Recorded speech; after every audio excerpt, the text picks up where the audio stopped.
নমস্কার, আমি আহানা মালাকার। আমি আয়ুষ মালাকার।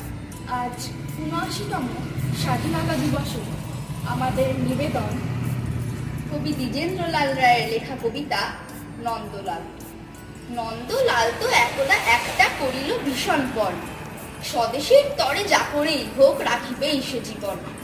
সকলে বলিল, আহা করো কি নন্দলাল। নন্দ বলিল, বসিয়া বসিয়া রহিব কি চিরকাল। আমি না করিলে কে করিবে আর উদ্ধার এই দেশ। তখন সকলে বলিল, বাহবা বাহবা বাহবা বেশ। নন্দর ভাই কলেরায় মরে, দেখিবে তাহারে কেবা। সকলে বলিল, যাও না নন্দ, করো না ভাইয়ের সেবা। নন্দ বলিল, ভাইয়ের জন্য জীবনটা যদি দিই, না হয় দিলাম, কিন্তু অভাগা দেশের হইবে কি। বাঁচাটা আমার অতি দরকার, ভেবে দেখি চারিদিক। তখন সকলে বলিল, হ্যাঁ হ্যাঁ তা বটে